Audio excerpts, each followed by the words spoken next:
Hi, and welcome to this new episode of Biopilates Deep Dive.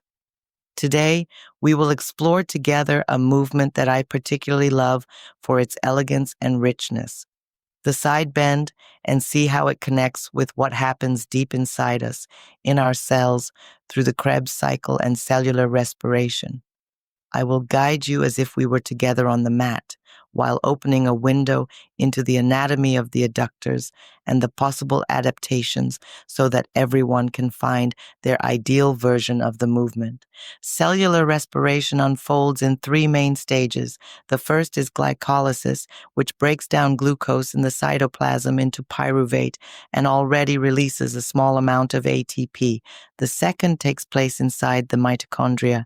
Pyruvate is transformed into acetyl-CoA and enters the Krebs cycle.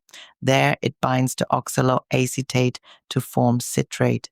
This citrate then undergoes a series of transformations, releasing carbon dioxide and producing reduced coenzymes NADH and FADH2, which are like small electron transport units. The third stage is the respiratory chain. As these electrons travel along it, they power a system of proton pumps that create an energy gradient used by ATP synthase to produce ATP, the fuel for all our actions. Why talk about this in an episode devoted to the side bend? Because when the body positions and moves with precision, it optimizes how it uses that energy. A stable posture, a precise muscle engagement, and a fluid breath reduce unnecessary expenditure, prevent parasitic tension, and improve coordination. This is where the link between movement and the cell becomes real. Now let's go into the description of the movement. The starting position is taken sitting on one hip, body facing sideways, with pelvis and spine in a neutral position. The knees are bent. The foot of the top leg is flat on the mat, slightly forward of the sitting bones, while the bottom leg rests on the mat with the foot behind the top foot. The torso is supported by the hand aligned with the hip, arm extended, and palm turned upward to encourage scapular openness. The other arm rests on the knee, ready to extend overhead. Even before moving, you need to organize your stability. This starts with the transverse abdominis, gently engaged as if drawing the navel toward the spine without stiffness. The pelvic floor gently lifts on the inhale. The shoulder blades are positioned, lowered, and drawn slightly together, while the serratus anterior prevents the rib cage from escaping forward. On the inhale, stabilize the supporting shoulder and lift the pelvis toward the ceiling. The knees open, the thighs draw together to form a clamp between adductors and abductors, and the trunk moves into a pure lateral flexion with no rotation or extension. The free arm extends overhead, the gaze fixed straight ahead, creating a harmonious arc between the hand and the feet. On the exhale, bend the knees, lower the pelvis toward the mat, and rest the free arm back on the knee. Repeat 3 to 5 times on each side. What makes this movement effective is as much what you avoid as what you do.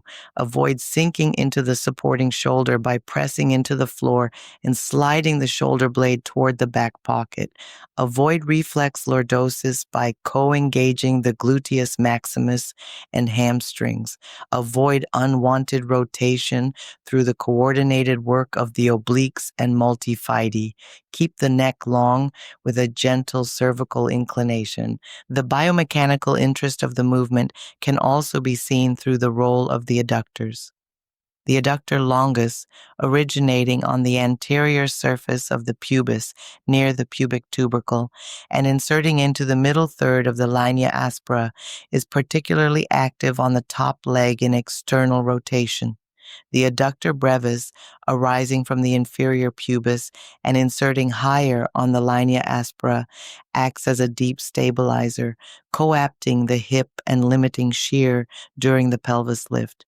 Together, they work concentrically on the way up and eccentrically on the way down, in synergy with the abductors of the bottom leg. This precise muscle work is not isolated. It fits into a neuromuscular sequence where scapular stability is engaged before elbow extension, then the adductor-abductor clamp and hip extensors take over to lift the pelvis. The spine then lengthens laterally without losing its neutral alignment. To keep this exercise accessible and progressive, there are several modifications. You can bring the feet closer to the pelvis to increase the lateral flexion demand and trunk work, or move them farther away to reduce the lateral range and make the movement more accessible. You can also keep the bottom knee on the floor and lift the pelvis to create an arc between the hand and that knee, which develops scapular strength and pelvic organization with less load. Another option is to start with the knees together, still sitting on one hip, following the same breathing logic. To slow the rhythm and improve control, you can hold the top position for 4 full breaths. The diaphragm and transverse abdominis work together, intra-abdominal pressure stabilizes, and proprioception sharpens. Breathing plays a central role in the success of the movement.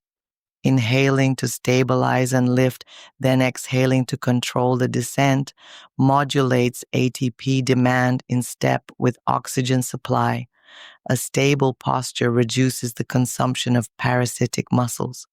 The coenzymes from the Krebs cycle then feed the respiratory chain, which runs smoothly, reducing free radical production and improving recovery. Common mistakes are worth identifying. The arc turning into a banana shape indicates excessive rib cage opening. An active exhale recenters the ribs and tightens the abdominal corset. The pelvis tilting into anterior tilt can be corrected by imagining a heavy tail toward the heels and engaging the gluteus maximus.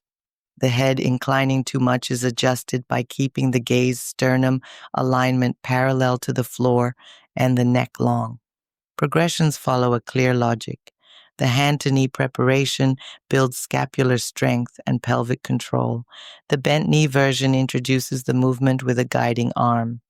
Isometric holds add specific breathing work. Lever variations with closer feet or the top leg extended modify the load. 3 to 5 repetitions per side in 1 or 2 sets are enough to progress without unnecessary fatigue.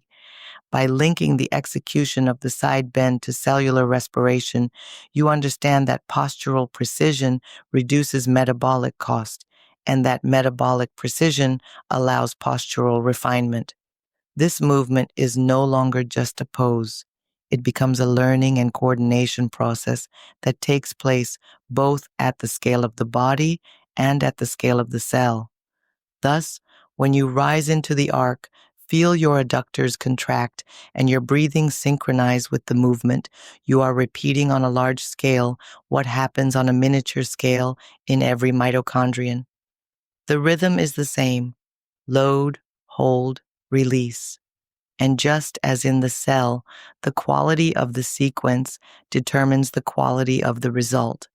By practicing the side bend with this awareness, you are not just developing your strength and mobility, you are cultivating a precise dialogue between your movement and your energy. This dialogue is at the heart of the method and philosophy we explore together. Thank you for sharing this moment with me on Biopilates Deep Dive. Take the time to experience this side bend, listen to your breath, and feel how every detail matters, from the placement of your feet to the smoothness of your inhale and exhale. I will meet you in our next episode as we continue to dive together into the art and science of mindful movement.